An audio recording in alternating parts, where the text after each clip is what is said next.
One of the biggest myths I hear from new gardeners is that gardening is expensive. The jokes about $1 million tomato have some truth in them.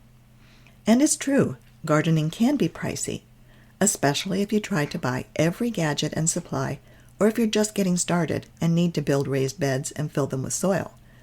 But the good news is you don't need all the extras to garden successfully.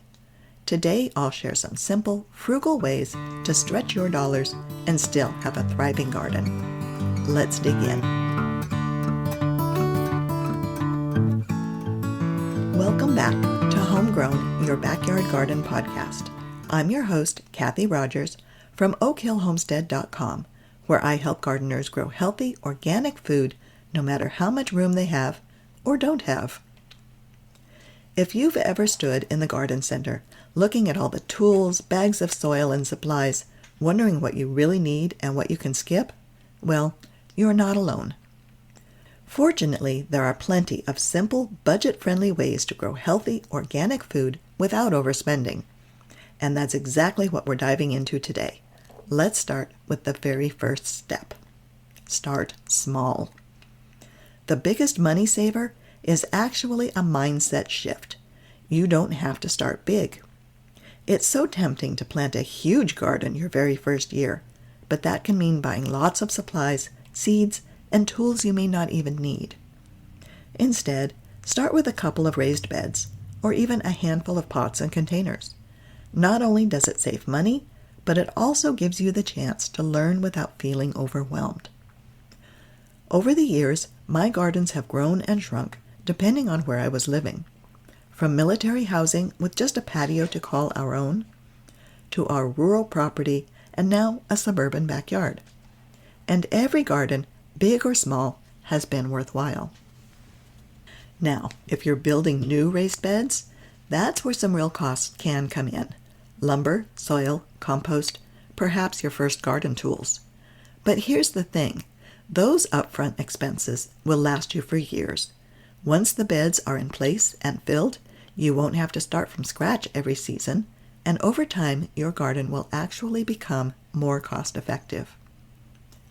Starting small with just a couple of raised beds and adding a few more in following years will help you keep costs under control, as well as give you confidence and keep you from being totally overwhelmed. Next, you can repurpose containers of all shapes and sizes to start seeds.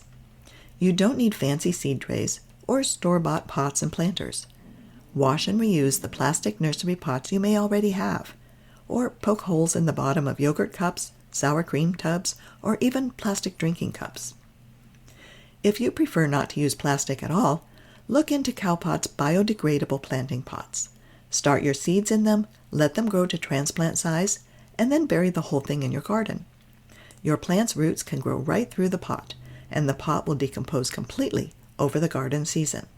For more information on cowpots, listen to episode 16. I've used 5-gallon buckets, storage totes, and yes, even a pink bathtub one year. They worked just fine. This year, my sweet potatoes are growing in big tubs that originally held minerals for cattle. These lick tubs are common in my cattle ranching area and are sold every spring for a few dollars each. Even better, I traded some plants for my tubs. Whatever you use as containers, add drainage holes to the bottom if they don't already exist. And plant labels? Why not make your own instead? Popsicle sticks or even sticks from your yard will do the trick. Just know that permanent markers aren't really permanent in the sun. By the end of the summer, you won't be able to read them. But hopefully by then, you'll know what's what. Actually, the best plant label is the hand-drawn map where you labeled each plant with its variety name and the date you planted it. Stick it in your garden notebook so you don't lose it. The cost of seeds and transplants can add up fast, but there are ways to stretch those too. Save seeds from your open-pollinated plants. Join seed swaps in your community or online. Share extras with friends and neighbors. Look for a seed library near you. I'll drop a link to a seed library directory in the show notes. Prune your tomato plants and plant the cuttings. They'll grow roots of their own very quickly, and you'll have free plants. Volunteer plants that pop up in your garden are another source of free plants. I regularly have volunteer tomatoes, squash, herbs, and more. Don't pull them up right away as though they were weeds. Give them a chance to grow up enough so you can recognize them, and then transplant them if needed. I talked about volunteer plants in episode 17. And here's another thing. I've always wondered why seed packets say to thin seedlings later. Why not just plant the seeds that far apart to begin with? Bagged soil and fertilizer can be pricey, but homemade compost is practically free, and it's one of the very best things you can have for your garden. Kitchen scraps, yard waste, and fall leaves can all be turned into rich, dark humus to enrich your soil. I like to think of composting as turning trash into treasure, and if you're new to composting, my ebook, The Down-to-Earth Guide to Composting, walks you through exactly how to get started. I'll link to it in the show notes if you'd like a simple, beginner-friendly guide. Compost ingredients are usually free. Of course, not everyone has access to fish heads, like sometimes my neighbor gives me, but crushed eggshells can add calcium, banana peels provide potassium, and used coffee grounds can give a nice little nitrogen boost. These compost additives are plentiful and usually free. I have an article on my website about where to find free compost ingredients if you don't have enough in your kitchen. Next, let's talk about garden supports and tools. You don't need to spend a lot on trellises or cages. Branches, fencing, or a few sturdy stakes with string can support beans, peas, and tomatoes. You will need a shovel and a hand trowel. Other than that, you'll figure out what works and what you need as time goes on. Sometimes you can find garden tools at yard sales or resale shops. You might be able to borrow something from a friend if you only use it occasionally, but of course, return it in a timely manner. And remember, it doesn't have to be fancy, it just needs to work. Hose repair kits are something you should buy in the spring. Once the stores run out of their spring stock, they're impossible to find. Repairing your hoses instead of buying new ones will definitely save you money, so buy hose repair kits when you see them. Your habits can save you money too. Shop smart. Clearance racks and seasonal sales are a treasure trove. Trade cuttings, starts, or divisions of plants with gardening friends. Trade your extra produce for what you need or want. This spring we found a deal on high-priced soil that we could not believe and couldn't pass up. There are times when it pays off to spend a little money and save money in the long run. Another habit that saves money is planning your meals around what you grow, so nothing goes to waste. Feeding your plants and protecting them from pests doesn't have to mean expensive bottles from the garden center. Some of the best options are either homemade or free. Compost tea from your homemade compost is a fantastic liquid fertilizer that gives your plants a quick nutrient boost. Comfrey tea, made by steeping comfrey leaves in water, is rich in minerals like potassium and calcium. If you grow comfrey, you can make all the free fertilizer you will ever need. If you ever have the chance to add comfrey, it's worth it. It's a powerhouse plant in the garden.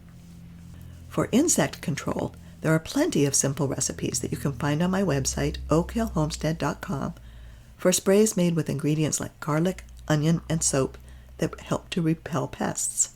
But you don't always need a spray. Companion planting can do a lot of the work for you. Certain plants help repel insect pests naturally, while others attract beneficial predatory bugs that help keep the pests under control. You don't need a shelf full of store-bought products. A little creativity and planning can feed your plants and protect them, all without breaking your budget. Maybe the most important tip I can give you today is this: observe your garden. The more you learn from your own space, the less money you'll waste buying solutions that don't actually fit your soil, your sun, or your climate.